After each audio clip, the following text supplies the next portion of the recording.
Oke, karena banyak sekali yang minta requestan untuk anting putri pecah batang ya. Kita akan coba jawab ya teman-teman.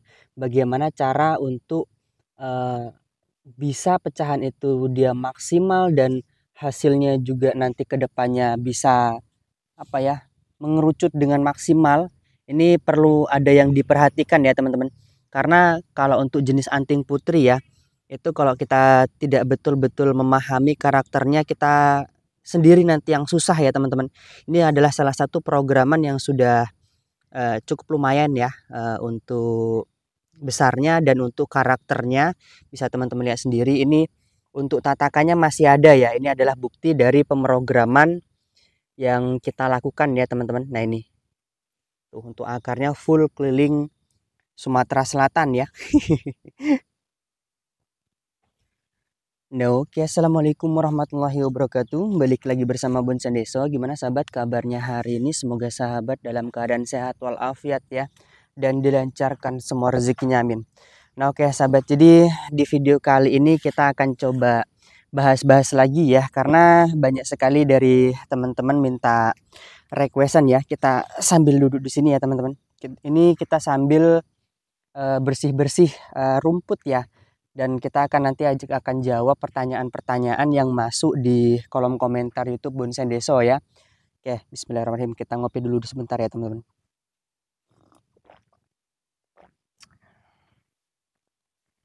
Alhamdulillahirrahmanirrahim. Nah, oke ya teman-teman, untuk pertanyaan pertama. Ini kemarin ada yang menanyakan hal yang serupa yang pernah saya rasakan ya di salah satu video. Beliau menanyakan, Mas, untuk cara menanggulangi rumput ketika apa ya, ketika dia tidak pakai mulsa ya. Kalau saya pribadi biasanya kita gunakan herbisida ya atau pembakar ya teman-teman kalau untuk di sini. Cuman jangan, kalau menurut saya pribadi saran jangan pakai yang sistemik ya untuk herbisidanya. Karena kenapa, nanti takutnya berpengaruh di pohon-pohon yang kita program ya teman-teman. Jadi salah satunya bisa itu untuk mengendalikan rumput atau gulma ya. Terus yang kedua, kita bisa menggunakan mulsa alami. Jadi ketika rumput-rumput seperti ini ya. Nah, ini kita praktekin. Rumput-rumput ini kita apa namanya? Kita cabutin terus kita tumpuk ya teman-teman. Kita tumpuk, setelah itu kita bisa kasih penutup ya. Setelah itu ditaruh di samping-samping pohonnya, sekeliling pohonnya itu kita tutup menggunakan boleh pakai plastik, boleh pakai karung goni, pokoknya ditutup ya teman-teman supaya dia tertutup sampingnya, terus dia tidak akan mengeluarkan kecambah baru ya bagi biji-biji yang gulma-gulma yang berbiji seperti ini ya teman-teman. Itu nanti rumputnya dia akan terkendali. Itu salah satu cara yang paling simpel ya. Cuman kalau yang pengen agak sedikit elit sedikit atau mahal sedikit ya pakai mulsa ya teman-teman. Itu jadi seperti itu.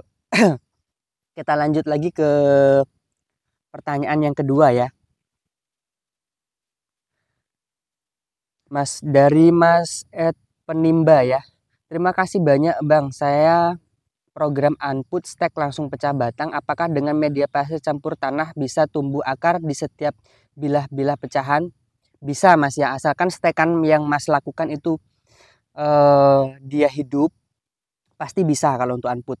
Karena kalau untuk unput kan kita program akar itu sudah jadi, itu dia kalau kita tutup lagi ya atasnya itu pasti keluar akar serabut lagi. Oke, untuk yang pertanyaan yang itu sudah kita jawab. Terus saya cuma khawatir di antara bilah pecahannya batang nanti tidak ada muncul akar, dan kira-kira apa perbedaan pecah batang stek cangkok dan pecah batang stek, dan kira-kira dengan lingkar batang 20 pecahannya kurang lebih dari 25 pecahan, apakah terlalu banyak pecahannya? Karena maksud hati kalau rapat pecahannya harap kambium cepat nyatu dan jarak antara pecahan itu jadi dekat. Sangat bagus sekali pertanyaan ini ya. Maaf panjang nulis. Siap, tidak apa-apa Mas Penimba. Jadi gini Mas, kita coba potel satu lah ya. Nah ini kan misalkan ini lingkarnya kurang lebih 20, sedangkan Mas pecah ini kurang lebih sampai 25 pecahan, dengan harapan ketika pecahannya nanti dia menutup, dia langsung mencengkeram dan langsung membuat bodi, itu sangat bagus, sangat bagus. Cuman hati-hati, kalau menurut saya pribadi, kalau memang mau pecah batang untuk stek ya, itu diusahakan dihidupkan dulu untuk stekannya. Nah, makanya sangat sering sekali saya mengatakan bahwa lebih baik dicangkok dulu, setelah hidup nanti baru dipecah. Dulu saya pernah melakukan hal seperti itu untuk sebagai sampel ya. Untuk sebagai sampel, cuman sangat sangat harus bahasanya itu harus sabar ya, teman-teman. Kita coba lihat, hidup. Harus sangat sabar karena kenapa? Ketika kita melakukan pemecahan banyak, terus kita tidak loskan dan kita tidak sabar, biasanya itu kayak kayak nggeronggong-nggeronggong seperti itu dia. Cuman kalau teman-teman itu dia bisa sabar, itu juga nanti bisa menyatu. Lambat laun dia masih bisa menyatu walaupun anting putri. Cuman dia lambat ya untuk untuk menyatunya ya. Harap berhati-hati sekali kalau dia seperti itu. Terus ketika melakukan pecah batang juga, kalau menurut saya pribadi, kita sabar aja ya. Jadi misalkan kita belah 4, kita belah 6, kita belah 8, kita belah 10. Jadi bertahap aja ya teman-teman, nggak usah langsung banyak 25. Kalau memang teman-teman sudah bisa mastiin pecahan 25 itu dan stek batang itu dia sudah hidup, itu saya jamin bagus nanti hasilnya dan semakin cepat untuk dia menjadinya ya. Jadinya itu semakin cepat badan itu. Cuman kalau itu biasanya pecah batang terus stek, dia ya rata-rata dia mati ya teman-teman. Makanya diusahakan dulu, disetek dulu supaya hidup, akarnya keluar baru kita pecah. Awal mulanya 4 atau 6, disesuaikan dengan pohon yang kita program ya. Kalau lingkar-lingkar 20 dengan kita pecah seperti itu 10 pecahan pun sudah cukup ya sebenarnya. Nanti kita bertahap lagi, setelah 10 bisa 14 dan selanjutnya ya. Jadi seperti itu ya teman-teman. Diusahakan harus seperti itu kalau menurut saya pribadi. Jangan lupa medianya ya teman-teman. Terus perbedaan kalau dari pecah batang yang pasti kalau untuk jenis anting putri itu nanti di tengah-tengahnya pasti nanti akan mempunyai rongga ya. Apalagi di bagian pangkal bawahnya itu seperti di pas pemrograman akarnya itu dia pasti nanti berongga ya. Kalau untuk pengerucutannya semuanya bisa mengerucut ya, tergantung kita programnya ya teman-teman. Oke, kita coba masuk lagi di pertanyaan yang ketiga ya. Alhamdulillah. Kita ngopi dulu. Ini pertanyaan juga sangat bagus ya dari Mas Erpan Zahri ya. Di salah satu postingan komunitas saya ya di YouTube, beliau menanyakan seperti ini, Bang mau tanya, sancang kalau di daerah yang iklimnya dingin bisa tumbuh nggak ya? Kalau bisa pun pakai medianya apa Mas? Oke, ini sangat bagus sekali ya dari pertanyaan Mas Erpan. Kalau untuk sancang memang jenis sancang ini kan yang pertama memang mudah tumbuh. Terus yang penting semua pohon ya teman-teman, itu dia memerlukan sinar matahari ya untuk berfotosintesis, untuk memasak makanan yang diperlukan untuk si pohon tadi ya. Kalau dingin, kelembapan terjaga itu bagus untuk sancang. Cuman dia tetap kalau bisa kena full sinar matahari ya.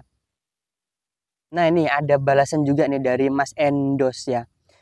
Membalas Mas Erpan tadi, sancang kalau di daerah dingin bagus. Nah ini baru saya jawab ya. Tapi tetap harus full kena matahari. Untuk media kalau ada pasir malang campur sekam bakar aja. Bisa juga pasir kali, yang penting poros. Bagus ya, betul. Kalau media full tanah riskan busuk akar. Apalagi itu tempat dingin ya. Karena kelembapan dia terlalu tinggi Mas. Mas Endos ini bener nih. Kita like dulu ya. Sudah dibalas lagi sama Mas Erpan ya. Bisa subur ya, bisa subur Mas. Cuman kalau dia betul-betul terlalu dingin biasanya, nah dia kayak gini. Bisa teman-teman bedain ya. Ini dia nanti seperti ini terus, dia menghijau terus, terus dia ngelos dia ke atas ya untuk mencari sinar matahari.